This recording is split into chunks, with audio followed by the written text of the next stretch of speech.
Good evening everyone, कैसे हैं आप सब। आज का हमारा टॉपिक है राष्ट्रीय जलमार्ग, जो आपके सभी एग्जाम के लिए बहुत ही ज्यादा महत्वपूर्ण है। लगभग सभी एग्जाम से आपसे यहाँ से क्वेश्चन पूछे जाते हैं। तो हमारे जो महत्वपूर्ण राष्ट्रीय जलमार्ग हैं, जिसमें 6 राष्ट्रीय जलमार्ग आते हैं, तो उनको आज की क्लास में हम कंप्लीट करेंगे, जहाँ से आपसे क्वेश्चन पूछे जाते हैं। तो चलिए क्लास को हम स्टार्ट करते हैं और देखते हैं कि ये 6 जो राष्ट्रीय जलमार्ग है, ये इनकी अवस्थिति कहाँ पर है। सबसे पहले हम देख लेते हैं राष्ट्रीय जलमार्ग नंबर 1, नेशनल वाटरवे नंबर 1 है। ये कहाँ पे है और इसको कब राष्ट्रीय जलमार्ग का दर्जा दिया गया था, ये सारी चीजें आज की क्लास में हम कंप्लीट करेंगे। यह जलमार्ग इलाहाबाद से हल्दिया तक है। कहाँ से कहाँ तक है? उत्तर प्रदेश में इलाहाबाद यानी प्रयागराज से लेके कहाँ तक है? ये बिहार, झारखंड, पश्चिम बंगाल में कहाँ तक है? यहाँ पे हल्दिया तक है। तो इसकी लंबाई टोटल कितनी है? 1620 किलोमीटर इसकी लंबाई है इलाहाबाद से। यहाँ पे मैं लिख देती हूँ, ये है प्रयागराज। इलाहाबाद का भी नाम क्या है? प्रयागराज। प्रयागराज से लेके कहाँ पे है? हल्दिया आपका। हल्दिया आपका पड़ता है पश्चिम बंगाल में। तो किन किन राज्यों से होकर गुजर रहा है? सबसे पहले उत्तर प्रदेश में है, उसके बाद बिहार में है, फिर झारखंड में है, उसके बाद आपका आता है पश्चिम बंगाल में। कौन कौन से राज्यों में आएगा? उत्तर प्रदेश, बिहार, झारखंड और पश्चिम बंगाल राज्यों से होकर ये गुजरता है। इसकी लंबाई टोटल है 1620 किलोमीटर। यह जलमार्ग गंगा नदी, भागीरथी नदी और हुगली नदी पर है। कौन कौन सी नदियों पे है? गंगा नदी, भागीरथी नदी और हुगली नदी पे है। गंगा नदी, यहाँ से जो नदी आती है आपकी, ये वाली नदी है गंगा नदी। आगे इसे ये है भागीरथी नदी, और यहाँ पे भागीरथी नदी इसमें मिलेगी, और यहाँ पे कौन सी नदी हो जाएगी? हुगली। तो 3 नदियों अगर क्वेश्चन में आपसे पूछा जाता है तो यह जलमार्ग भारत का पहला और सबसे लंबा जलमार्ग है। सबसे लंबा जलमार्ग कौन सा है आपका? जो पहला और सबसे लंबा जलमार्ग हो जाएगा, नेशनल वाटरवे फर्स्ट हो जाएगा। कौन सा हो जाएगा? प्रयागराज से कहां तक हो जाएगा? हल्दिया तक। यह जलमार्ग व्यावसायिक रूप से उपयोग में लाया जा रहा है। यह जलमार्ग वर्ष 1986 में राष्ट्रीय जलमार्ग घोषित किया गया था। कब किया गया था इसे राष्ट्रीय जलमार्ग घोषित? 1986 में। तो ये कुछ महत्वपूर्ण टॉपिक है इससे संबंधित, आपको अच्छे से याद होने चाहिए, क्योंकि ये क्वेश्चन आपके सभी एग्जाम में आपसे पूछा जा सकता है। दूसरा हमारा है राष्ट्रीय जलमार्ग नंबर 2, नेशनल वाटरवे 2। यह जलमार्ग सदिया से धुबरी पट्टी तक है। कहां से कहां तक है? सदिया से धुबरी पट्टी तक। तो यहाँ पे आपका पड़ता है सदिया। कहाँ पे पड़ रहा है? असम में सदिया। और यहां से होते हुए ये यहाँ पर आया है आपका धुबरी, एकदम बांग्लादेश की और आसाम की सीमा पे। यहाँ पे पास में कौन सा पड़ता है? धुबरी। और कौन सी नदी के ऊपर है? तो ये आपका पड़ेगा ब्रह्मपुत्र नदी पर। कौन सी नदी पे है? ब्रह्मपुत्र नदी पे है। इसकी लंबाई कितनी है? 891 किलोमीटर है। कितनी है इसकी लंबाई? 891 किलोमीटर। यह जलमार्ग ब्रह्मपुत्र नदी पे है। यह जलमार्ग असम राज्य में है। कौन से राज्य में? अभी हमने आपको बताया कि यह असम राज्य में है। यह जलमार्ग वर्ष 1988 में राष्ट्रीय जलमार्ग घोषित किया गया था। कब किया गया था?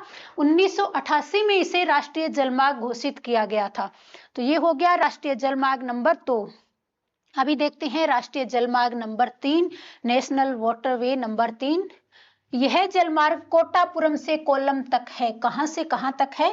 कोटापुरम, यहाँ पे आपका हो जाएगा कोटापुरम। और कहां तक है? कहां तक है? कोल्लम तक। तो ये आपका हो जाएगा नेशनल वाटरवे नंबर 3। कितने नंबर का है ये? ये आपका हो जाएगा 3 नंबर का। कहाँ पे पड़ता है? ये केरल में। यह जलमार्ग कोटापुरम से कोल्लम तक है। इसकी लंबाई 205 किलोमीटर है। कितनी है इसकी लंबाई? तो इसकी लंबाई आपकी हो जाएगी 205 किलोमीटर। कितनी हो जाएगी लंबाई? 205 किलोमीटर। यह जलमार्ग उद्योग मंडल और चंपाकारा नहर के साथ पश्चिमी समुद्र तट नहर पर है। कौन से समुद्र तट नहर पे है? उद्योग मंडल और चंपाकारा नहर। कहाँ पे है चंपाकारा नहर? केरला में है। इसके साथ ही पश्चिमी समुद्र तट नहर पे है। तो यहाँ पे आपकी पश्चिमी समुद्र तट नहर पड़ती है। इन दोनों पे ये कौन सा है? National waterway number 3। यह केरल राज्य में है। इस जलमार्ग की शुरुआत वर्ष 1992 में हुई थी। कब हुई थी? 1992 में इस जलमार्ग की शुरुआत हुई थी। अभी हम देख लेते हैं अगला, राष्ट्रीय जलमार्ग नंबर 4 कौन सा है? राष्ट्रीय जलमार्ग नंबर 4। जो भी बच्चे इस क्लास को ले रहे हैं साथ में अपना मैप जरूर लेके बैठे। जितने भी राष्ट्रीय जलमार्ग हैं आपको साथ साथ में मैप में भरते चलना है। अगर आप मैप में इसको भर लेते हैं तो आपको ये हमेशा के लिए अच्छे से याद रहेंगे। 2-3 बार मैप भरना है इनका। एक बार तो अभी साथ साथ करेंगे, उसके बाद फिर से दोबारा। यह जलमार्ग काकीनाडा से मरकानम तक है। कौन सा है? राष्ट्रीय जलमार्ग नंबर 3। कहाँ पे पड़ता है काकीनाडा? तो ये पड़ता है आपका आंध्र प्रदेश में। कहाँ पे पड़ेगा?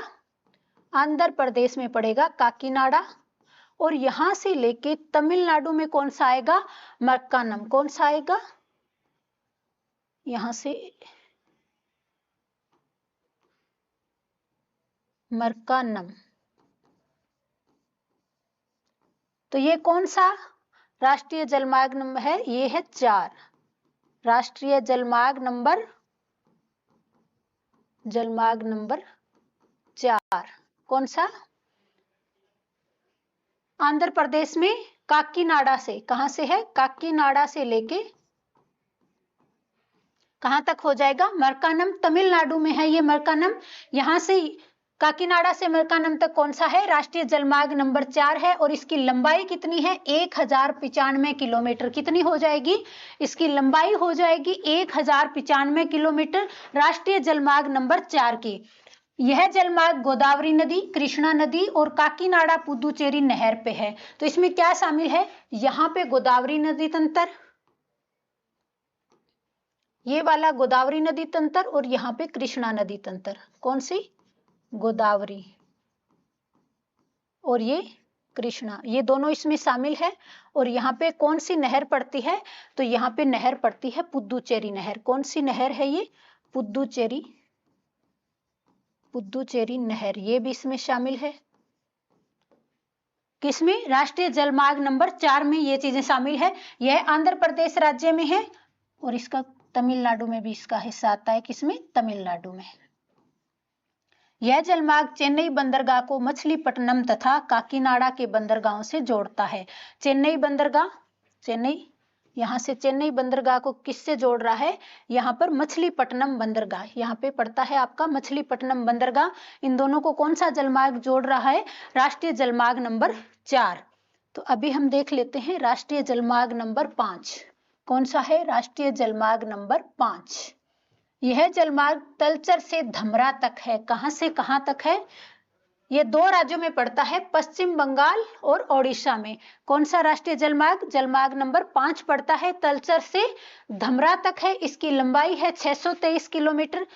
वेस्ट बंगाल यानी पश्चिम बंगाल में कितनी है? 91 किलोमीटर और ओडिशा में 532 किलोमीटर। 2 राज्यों में पड़ता है। ज्यादा इसकी लंबाई कहाँ पड़ रही है? ओडिशा में। और उसके बाद 91 किलोमीटर कहाँ पे पड़ता है? तो 91 किलोमीटर पड़ता है पश्चिम बंगाल में। यह जलमार्ग ब्राह्मणी नदी तथा महानदी डेल्टा की नहर पर है। ब्राह्मणी नदी और महानदी डेल्टा पर है। इस जलमार्ग की शुरुआत वर्ष 1985 में हुई थी। कब हुई थी? 1985 में। इसे वर्ष 2008 में राष्ट्रीय जलमार्ग घोषित कर दिया गया था। यह ब्राह्मणी नदी पर अवस्थित है। इसको राष्ट्रीय जलमार्ग कब घोषित किया गया था? 2008 में। और इस जलमार्ग की शुरुआत कब होती है? 1985 में। दोनों अलग अलग बातें हैं। शुरुआत होती है 1985 में और 2008 में राष्ट्रीय जलमार्ग इसको घोषित किया गया था। अभी लास्ट हमारा बचा है राष्ट्रीय जलमार्ग नंबर 6। कौन सा है? राष्ट्रीय जलमार्ग नंबर 6। यह जलमार्ग भंगा से लखीमपुर तक है। इसकी लंबाई 121 किलोमीटर है। यह जलमार्ग बराक नदी पर है। तो यहाँ पे पड़ती है आपकी आसाम और यहाँ पे कौन सी नदी पड़ती है? बराक नदी। और इसकी लंबाई टोटल कितनी है? 121 किलोमीटर। 121 किलोमीटर इसकी लंबाई है। यह जलमार्ग भारत का सबसे छोटा जलमार्ग है। सबसे बड़ा जलमार्ग आपका है कौन सा? नेशनल वाटरवे नंबर 1 और सबसे छोटा कौन सा है? नेशनल वाटरवे नंबर 6 आपका सबसे छोटा है। सबसे बड़ा था आपका वो था प्रयागराज से हल्दिया तक, और सबसे छोटा कहाँ पे है? यहाँ पे असम और ये थोड़ा सा मेघालय से होते हुए इन दो स्टेट में पड़ता है, त्रिपुरा वाले में। तो यहाँ पे बराक नदी है, तो इस बराक नदी पे बना हुआ है 121 किलोमीटर, और ये सबसे छोटा है। तो एक बार फिर से इनको देख लेते हैं। सबसे पहले कौन सा था? राष्ट्रीय जलमार्ग नंबर 1 कहां से कहां तक है? प्रयागराज से हल्दिया तक है। इसकी लंबाई है 1620 किलोमीटर। यह जलमार्ग गंगा नदी, भागीरथी नदी और हुगली नदी पर है। यह जलमार्ग उत्तर प्रदेश, बिहार, झारखंड, पश्चिम बंगाल राज्य से गुजरता है। यह जलमार्ग भारत का सबसे लंबा जलमार्ग है और सबसे पहला जलमार्ग है। कौन सा? National waterway number 1। यह जलमार्ग व्यावसायिक रूप से उपयोग में लाया जा रहा है। यह जलमार्ग वर्ष 1986 में राष्ट्रीय जलमार्ग घोषित किया गया था। कब किया गया था? 1986 में। आपको ये डेट जो है अवश्य याद होनी चाहिए कि इनको राष्ट्रीय जलमार्ग कब घोषित किया गया था। ये सन जो है कौन से साल में इनको किया गया था, ये अच्छे से याद होना चाहिए। राष्ट्रीय जलमार्ग नंबर 2 कहां से कहां तक है? सदिया से धुबरी तक कौन से राज्य में पड़ेगा? तो ये असम राज्य में पड़ेगा, ब्रह्मपुत्र नदी पर है। यह जलमार्ग वर्ष 1988 में, यह भी सन आपको याद होना चाहिए, कौन से सन में किया गया था? 1988 में राष्ट्रीय जलमार्ग घोषित किया गया था। उसके बाद आता है तीसरा राष्ट्रीय जलमार्ग नंबर 3। कहां से कहां तक है जलमार्ग? कोटापुरम से कोल्लम तक है। कौन से राज्य में पड़ेगा? केरल राज्य में। लंबाई है 205 किलोमीटर। उद्योग मंडल और चंपाकारा नहर के साथ पश्चिमी समुद्र तट नहर पर है। यह जलमार्ग की शुरुआत कब होती है? सन 1992 में इसकी शुरुआत होती है। अगला है राष्ट्रीय जलमार्ग नंबर 4 काकीनाडा से मरकानम तक, यानी आंध्र प्रदेश से तमिलनाडु तक। इसकी लंबाई 1095 किलोमीटर है। यह जलमार्ग गोदावरी नदी, कृष्णा नदी और काकीनाडा पुदुचेरी नहर पर है। यह आंध्र प्रदेश राज्य और तमिलनाडु राज्य में है। यह जलमार्ग चेन्नई बंदरगाह को मछलीपट्टनम तथा काकीनाडा के बंदरगाह से जोड़ता है। देखिए प्रीलिम्स में यहाँ से आपका क्वेश्चन बन सकता है कि कौन सा बंदरगाह है जो चेन्नई बंदरगाह को मछलीपट्टनम तथा काकीनाडा के बंदरगाह से जोड़ता है। तो कौन सा हो जाएगा? राष्ट्रीय जलमार्ग नंबर 4 हो जाएगा। राष्ट्रीय जलमार्ग नंबर 5 ये कौन सा है? तलचर से धमरा तक ब्राह्मणी नदी पर है। 623 किलोमीटर लंबा है। वेस्ट बंगाल में 91 किलोमीटर है और 532 किलोमीटर जो बचता है वो ओडिशा के अंदर है। शुरुआत होती है 1985 में। राष्ट्रीय जलमार्ग घोषित किया जाता है इसको 2008 में। लास्ट हमारा है नेशनल वाटरवे नंबर 6 कहां पे है? भंगा से लखीमपुर तक है। इसकी लंबाई 121 किलोमीटर है। यह जलमार्ग बराक नदी पे है और भारत का सबसे छोटा जलमार्ग है। तो ये है भारत के महत्वपूर्ण 6 जलमार्ग जिन्हें आज की क्लास में हमने कंप्लीट कर लिया है। मैप में आपको इनको जरूर भरना है 2-3 बार। अगर आप इनको मैप में भर लेते हैं तो आपको ये बहुत ही अच्छे से याद हो जाएंगी। तो आज की क्लास हमारी यहीं कंप्लीट होती है। नेक्स्ट क्लास में फिर मिलेंगे किसी नए टॉपिक के साथ। तब तक के लिए धन्यवाद।